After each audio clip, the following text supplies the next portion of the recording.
So I'm working on a game that's just codenamed Codivore right now, or that one we might be keeping. But the game is a C# game, so you learned how to program C# in it. But it's also principled off of Space Quest, some of the classic series where it's cheeky. And you have a character that you actually control to go around and do stuff. In this case, we're also going to have ships that you can control. This is the style of artwork for the ships. The artwork is complete. We have it all. We might expand on it, make some alterations here and there, but in general, everything is acquired. We have a very modular system for being able to generate thousands of potential ship designs. Additionally, some of the other things is we have character art. We have like maybe 50 or 60 different types of characters and plenty more, and I don't remember all the variations of it, but there's tons of them. Very stylized, low poly appearance, how they might appear when talking, how planets might appear in the system, how planet surfaces might appear on the system when the character is walking around inside of structures. This is what it will look like. Some of the external structures may be a little bit more like this for things that are floating in space.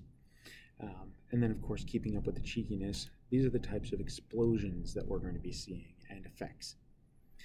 All right, so that's the type of game, and it is a programming game. So how do we actually balance this out? Because quite honestly, I'll tell you that most of the games that I have played that are programming games, and I say that in quotes, there's things like Codivore, Kodu, where you program a little character that runs around and does things, but you have very, very simple visual steps like move forward, turn left, pick up, jump. Those types of very visual commands, and maybe a loop that you get on top of that. And then in some places, they even add functions or variables, but those are less common. In this game, this is going to be actual C# programming where you can go change how a ship works. There are two other types of programming games that I've seen out there. Some of them are just all they are is that it's actually a programming situation where you program Java or something like JavaScript, and it adds a story on top of it. So they give you a method, they want you to give it back the highest integer value in an array. You just look through a list of numbers and tell it which one is the highest. And then they just add a text story on top of it that says the reason you're doing this is because these are the mountain peak levels and the Starship Enterprise is going to be flying around it, and that we've lost control of the Enterprise and it's slowly drifting down. We have to blast the mountains or the whole thing will explode or the ship will crash.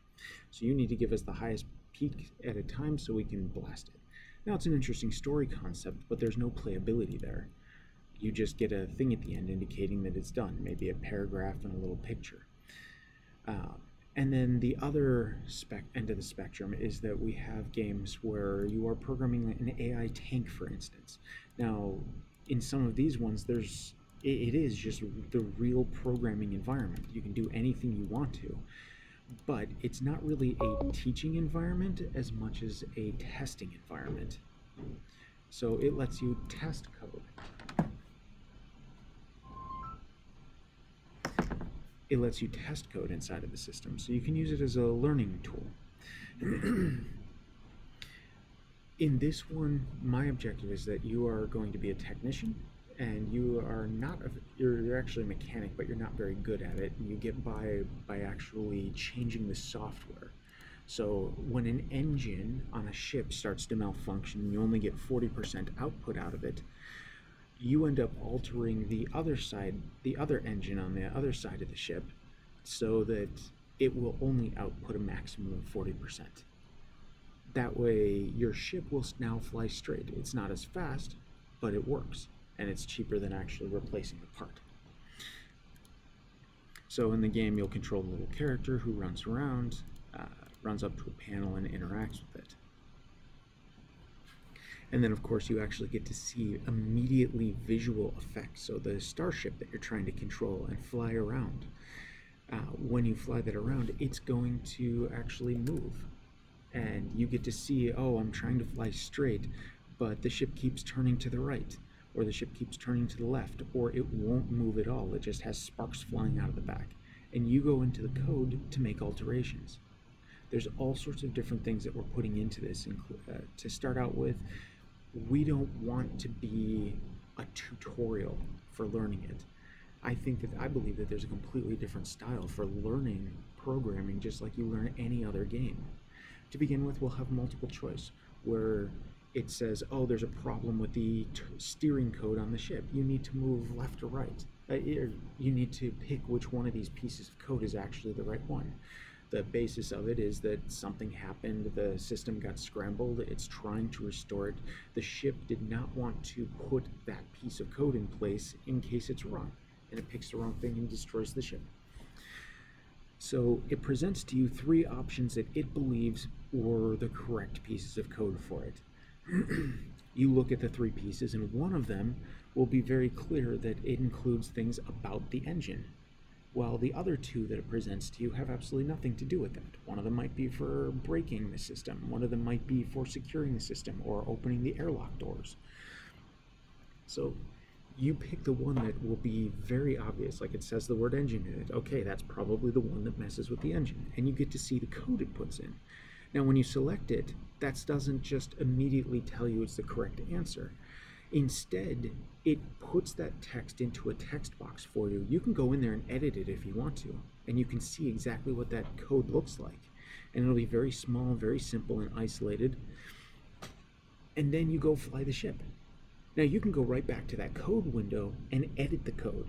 You can change the numbers in it, you can experiment with it, but you still have that multiple choice option to just reset it back to the code it's supposed to be. Now we'll look in the code for different aspects that are going on inside of it. So things like an infinite loop that will show up as maybe sparks that are happening, flying out of the system, or is it overheating? And other ones that just nothing will happen. Compiler errors will actually just show to the code directly, pointing out mistakes in it. And we'll try to simplify that and make it as obvious as possible.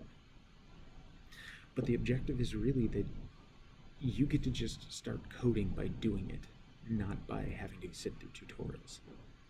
And the gameplay is supposed to be fun. It's supposed to target actual playability without needing to program. There are things you can do without that, but it's hard to accelerate in the game without programming alongside it.